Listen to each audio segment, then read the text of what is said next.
Welcome to the Dreamers Hub podcast. We can be whatever we dream. This podcast is about collaboration between the dreamers and the doers to inspire more people to do more of the things they enjoy doing. When you do what you love, you achieve so much more with your life. So if you're into real people having some raw, unapologetic conversations, let's catch a vibe. Today is your day.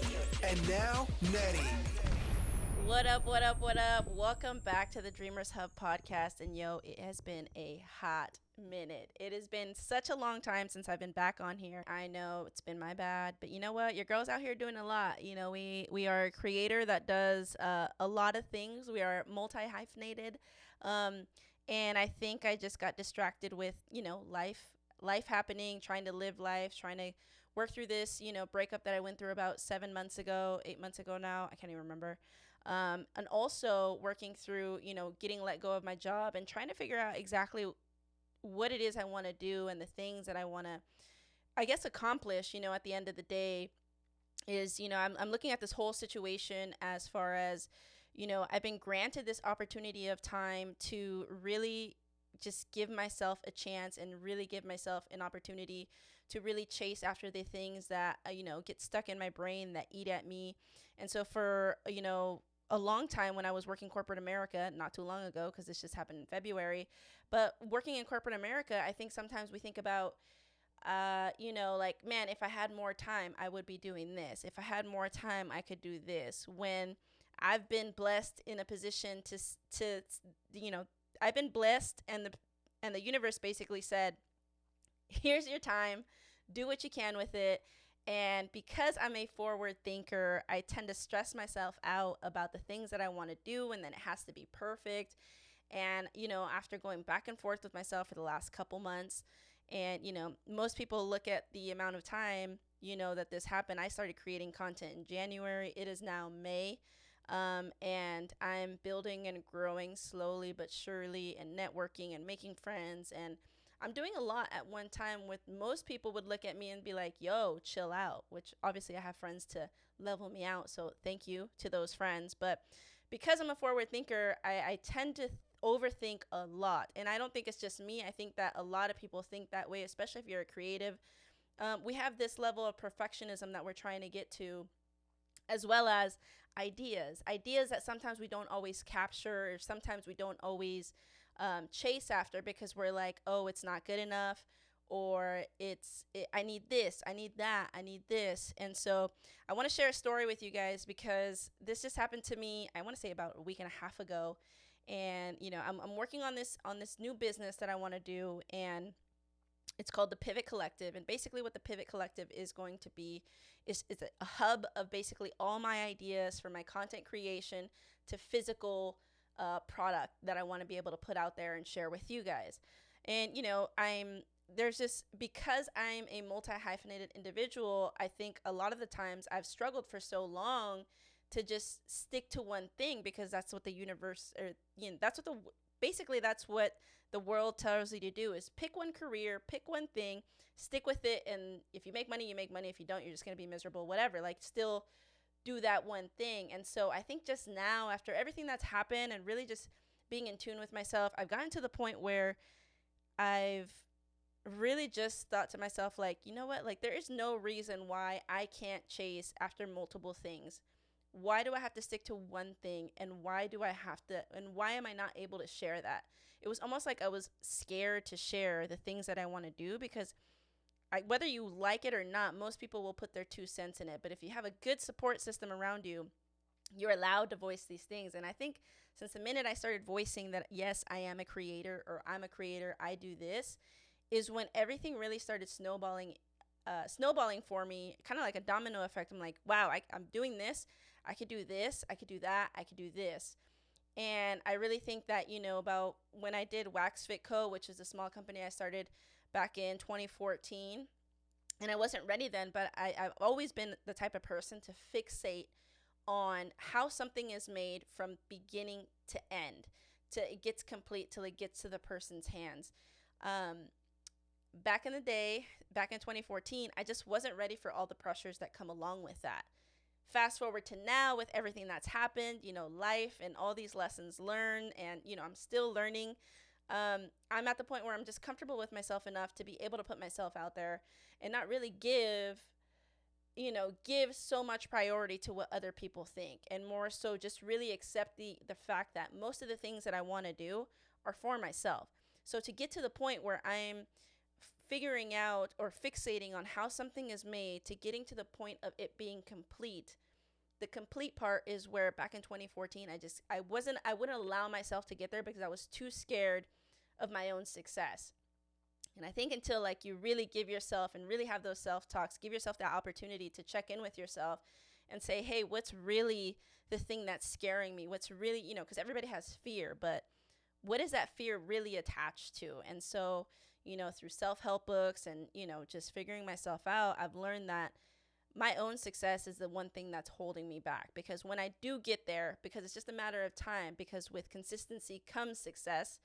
And, success can be subjective to whatever you want that to be. But to me, success is being able to complete something from start to finish, not allowing that fear or those self-imposed hurdles to basically determine whether I can complete something or not. So this is where the Pivot Collective comes into place.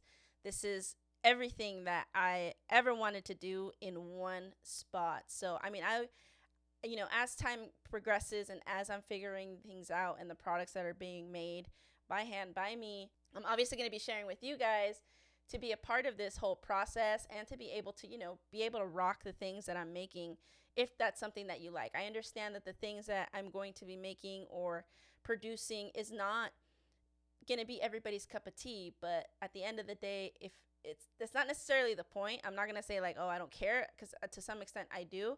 But for the people that do rock with the stuff or the content in general, it's more so like being able to show you that I'm scared to complete something, but I'm working on completing it. I'm working on putting it out there. This is like me fighting my own fear, fighting my own hurdle to make it happen. And I want that whole process and to be able to document that process. I want to be able to showcase that, because I want you to know that I don't have everything figured out. I don't, it's not perfect. All of this is like, trial by fire. I'm really throwing myself to the wolves. And there's something to be said about knowing too much information. I think for a lot of things in life, sometimes the less we know, almost the better, is what I'm learning.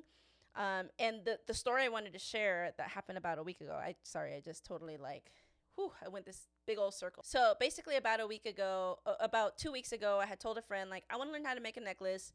And I think for a lot of us, we say these things like, I want to learn how to do this, or I want to do this, and I want to do that. But we never really sometimes look into that, or sometimes we only scratch the surface of that. And so I had already made plans to go to LA to Fashion District, because I had seen a TikTok about like buying boxes and like bulk and stuff, because I already knew that there was some products that I was going to need boxes for. So we set out to go on a random Friday. We set out to go to the Fashion District. And while we're there and I'm checking out these things that I possibly want to get made, or I think we went to an embroidery shop too. And then we went to go get these boxes.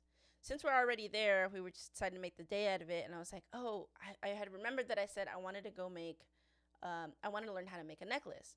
So we end up going and kind of walking around. And there was this one place that I said I was going to go that I had found on TikTok.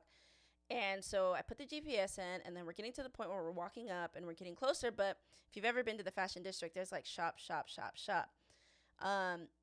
And I don't know why, but I was inclined to walk into the store. We walk into the store, and literally, mind you, I had not looked up how to make anything about a necklace at all. That was kind of just like a last stop.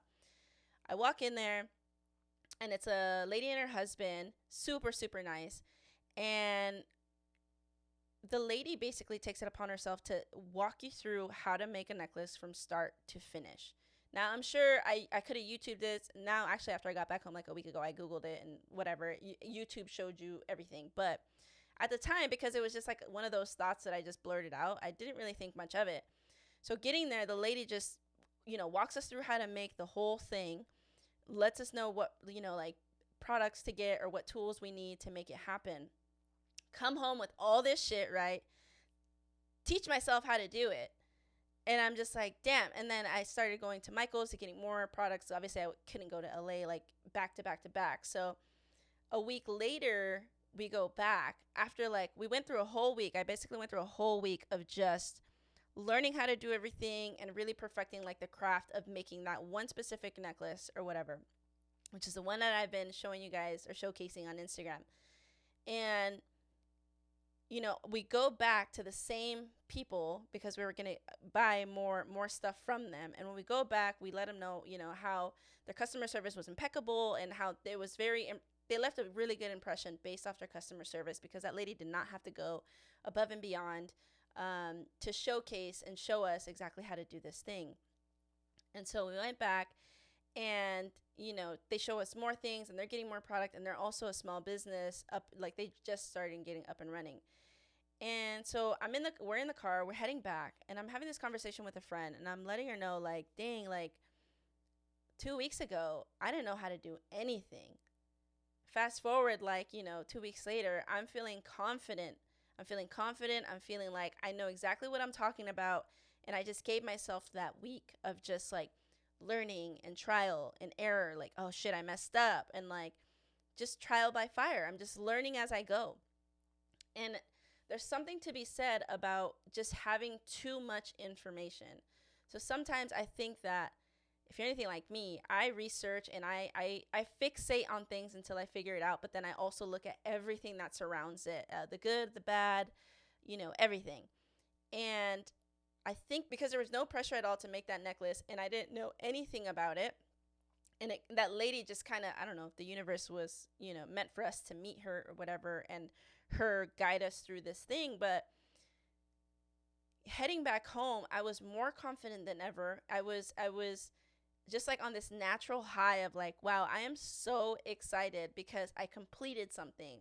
Not only that, but I feel like I'm not necessarily 100% perfect, but I can make a necklace, make it look good, you know, it looks nice or whatever. And I wanted to share that story because I think for a lot of people, it is a lot of like, man, I want to do this. Oh, man, that sounds cool. I would like to do that. But I think for a lot of people, you think about it and it's like either a brick wall that you're like, you kind of scratch the surface and you're just like, I don't know, that looks like too much work. Maybe you might look it up and you're like, damn, I don't know, that just looks like too much. I don't want to do it. But putting myself through that experiment without even thinking that I was going to put myself through that experiment, as I'm scratching the surface of building a necklace, right, I'm realizing it's not a brick wall. It's styrofoam. Styrofoam, you look at it and it feels like it's going to be hard, but apply enough pressure and you'll eventually get through. And I think there's something to be said, like a metaphor for life and just like life hurdles about that, because styrofoam is really not that tough. So I feel like for a lot of people, if you could just scratch the surface and get to the point where you apply enough pressure and just keep kind of going down this rabbit hole of whatever it is you're trying to figure out or do, you'll realize that you'll get through the styrofoam. It's just a matter of you applying yourself and applying a little bit of pressure every single time you find something new, every single time you figure something out. But you really just have to be willing to try. And that's like that's the reason I wanted to record this episode, because I'm like, damn, like if it wasn't for me learning how to make that necklace and the universe just putting this person in my path to show me, going back the next week and heading back home, it like I wouldn't have felt as confident as I was. And I don't think that if I even would have stopped by at all, if I would have just left it on the back burner and be like, oh, you know what, I'm tired, I just want to go home, this would have never happened. And me building and making that necklace from start to finish really gave me the confidence to really start pushing the Pivot Collective and really start telling myself, like, I am a creative. I can do this. I can do something from start to finish and feel confident in the fact that whatever it is I create will provide, and whatever it is I decide to put out at the end of the day is for me. Whether people or not dig it, that's on them. But the product from start to finish and that process is for me. So realize that. So I would just hope to inspire more people to just scratch the surface and apply pressure, because at the end of the day, you're dealing with styrofoam.